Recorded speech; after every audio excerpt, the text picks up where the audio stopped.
And let's just do a little bit of stretching. I know that you barely got out of bed this morning, and so doing a little bit of stretching. Okay. Last week, if you remember, we studied the music of China. Okay, and we went through different elements of music in China, but we also talked about China. So, where in the world is India? Mr. Till, on this world map, can you point to India for us? Excellent. It's in the continent of Asia. And India, right there. In fact, if we take our chalk, we can even draw a nice circle around India. Okay? India, the country of India, as you can tell, okay, lots of provinces. So instead of states like we have here in the United States, in India there are many provinces. Most of the time we think of northern and southern India. And when we get to the music, that's how we delineate our music there too. Let's learn something about India. Interesting facts. Okay? Many different religions in India. Okay? Like the United States, people live in cities and they live in villages. Now, we don't call them villages, but some of our smaller towns that we have in the United States. Okay? People come in all different shapes and sizes. Just look around the room. We're not all the same shape and size. Okay? Good. Go ahead and sit down. Okay. India's government is much like the United States in that they have a democracy. They hold free elections and people get to vote. Okay? You all know that I love food. Indian food, okay? Does anyone know an Indian food? A 5-letter word, yes. Oh, I don't know a 5-letter word. What word do you know? Masala. Masala. Okay? How about Sushi. Sushi is not necessarily Indian. Okay? Naan? Naan is an Indian bread. Curry? Curry. And curry is a spice, really. And there are lots of different curry spices that go into their food. Okay? Of course, Gandhi, maybe the most famous Indian person that we will regularly hear about. Now, I also have some other pictures up here, some interesting facts about India. It has the world's only floating post office. None. It has the highest rail bridge on the planet.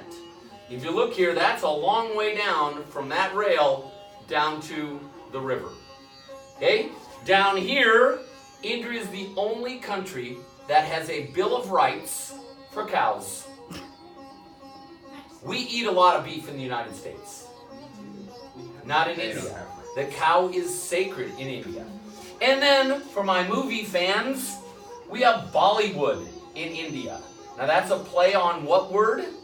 Hollywood. And so we've got some Indian stars versus some Hollywood stars there. Okay, so just some interesting facts about the country. Now what you're listening to is an Indian sitar. And it doesn't sound much like the music we listen to, but a very, very popular instrument. So I'm going to keep that playing. Maybe there's more. The music of India, okay, like many, many places, okay, different genres. You remember when we learned the word genre? What does the word genre mean? Danielle, what would that mean? Multiple types of music. Types, absolutely. Genre is another word for type. They have classical music like we have, but not with the same kind of instruments. Folk music is very important in India.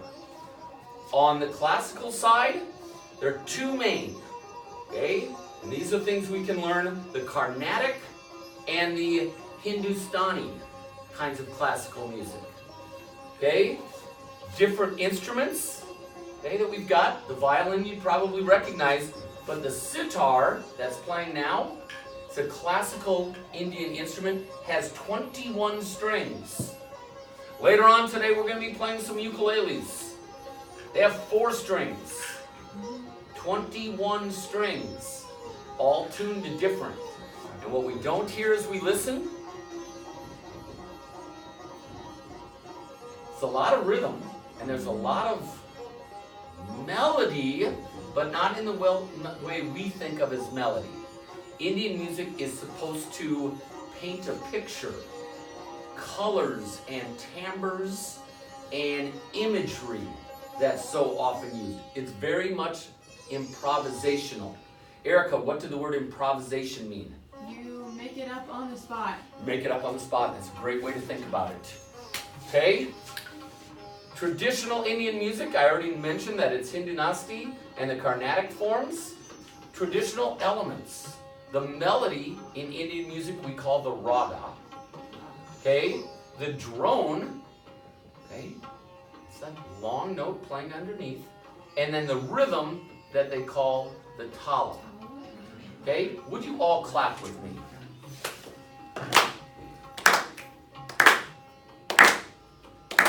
Much softer. Okay.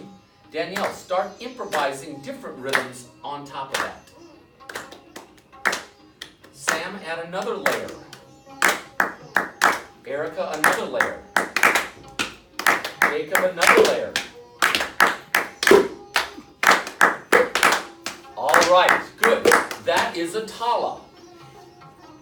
Unlike some of our ostinato rhythms that we learned earlier that might be 2 or 4 bars, this might go on for 12, 24, 36, 37 measures, or what we think of as measures, and then it might repeat. Okay? The djembe and the tabla are important drums that you can hear. Those rhythmic patterns will often repeat within them. Indian music is used very much like music in our country. It is used for dancing, it is used for weddings, it is used for relaxation, it is used in performance, but kind of 2 traditions. The real classical tradition that people study years and years to play like this, and the more peasant affiliated, okay? That we're just going to play whatever instruments we have for fun. So that's a little introduction to Indian music. As we continue this week, we'll learn more about it and we'll create some of our own. Any questions?